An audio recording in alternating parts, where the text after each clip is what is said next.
Hello and welcome to ELCAT News. I'm Allie Carrington. And I'm Jen Carlos.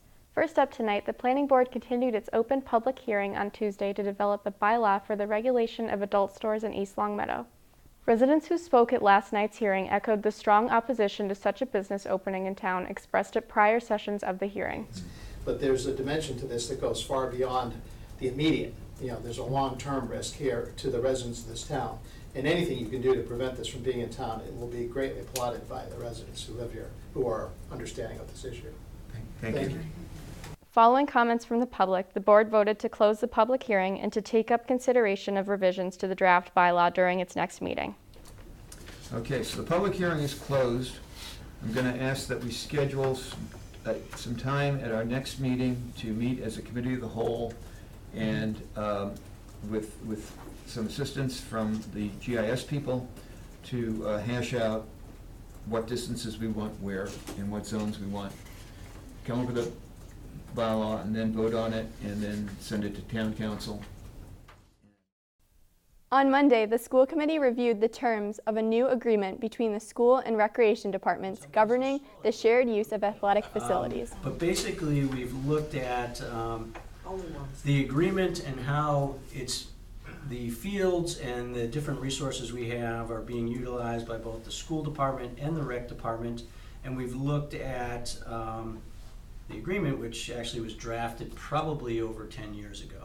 Oh, much Longer than that. Like 15 or 20 years ago. Yeah. So what we've tried to do is create an agreement that could be a 3-year agreement, and then recognize that some of the amounts that were put into the original agreement now are probably no longer viable. I think we've created a much better way to look at how, especially in the summertime, we're utilizing particularly the turf field, both for rec programs, but then also for programs that might come in to use it that aren't necessarily either rec or schools. Our rentals, especially during the school year, have always gone into revolving account. This is now cementing that in the agreement, and that there's an understanding that that revolving account, specifically the one that's for field rental, is going back to the field, which benefits both the schools and the rec department. And so that's a little bit more clearly outlined. On Thursday, the East Longmeadow Youth Safety Committee held its community night at Birchland Park. The event consisted of panel speakers on the risk of addiction and the resources available to families for treatment and support. Representatives from the schools, police, the Hampden County District Attorney's Office, the Springfield Department of Health and Human Services emphasized the community component in addressing the current opioid crisis. It doesn't matter if you're living in a $1 million house in East Longmeadow or if you're living in a $100,000 house in East Longmeadow. Longmeadow, any surrounding communities, what your background is, it affects us all. And I think if we all come to these programs and become educated, then hopefully we can make a difference and save our loved ones' lives. Last Friday evening, residents gathered in front of the First Congregational Church at the Rotary for the annual Christmas tree lighting. The Christmas tree and nativity display have been a fixture of the holiday season for many years, thanks to the East Longmeadow Lions Club and the First Church. The event includes the arrival of Santa Claus, courtesy of the East Longmeadow Fire Department, followed by cookies and hot chocolate in the Fellowship Hall of the church.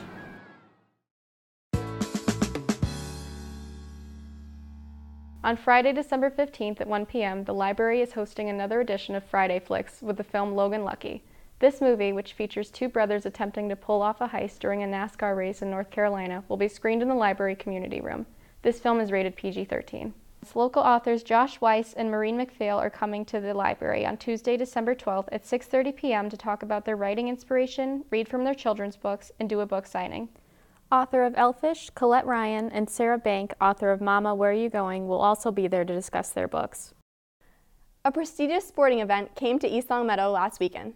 Power Clean Fitness of East Longmeadow hosted the 2017 USA Powerlifting New England Open.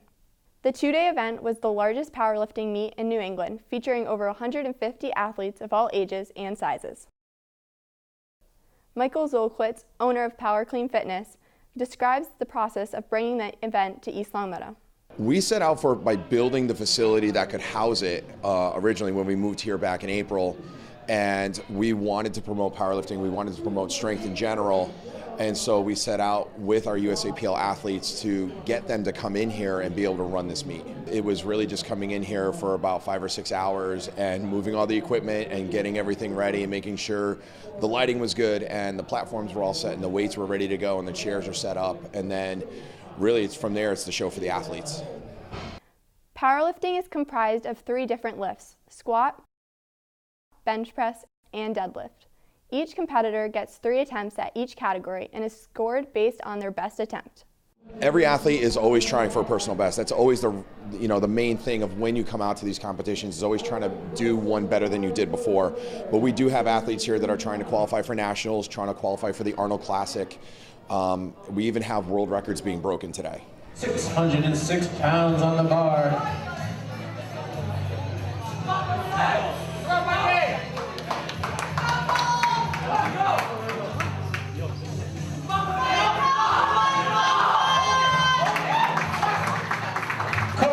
Mooney, 600 pounds, and the With such an incredible turnout, Zolkwitz sees more powerlifting events in the future for Power Clean Fitness. We actually plan on starting to run some of our own smaller meets after this in 2018. So there'll be a little smaller scale, a little more relaxed, and hopefully invite some more people to join the sport and start, growing the strength field in general. The reason Power Clean Fitness was built, it was built to promote strength in general, whether it be an athlete or a non-athlete. People come in here to be able to work on lifting properly, rehab from injuries, and that's all we do is we get people stronger, so it makes whatever they want to do a lot easier.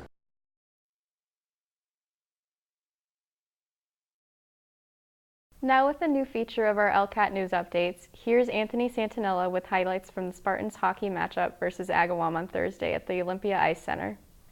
The Spartans fell 7-3 to the Agawam Brownies at Olympia Ice Center in their season opener tonight. Despite the loss, East Longmeadow played well offensively, outshooting Agawam 31-23. Senior Mike Trace scored twice for the Spartans, and Jack Morehouse chipped in a late third period goal as part of a 3-goal period for the Spartans. The Spartans are back in action Tuesday night against Westfield here at Olympia Ice Center. From West Springfield, I'm Anthony Santinello. Back to you guys.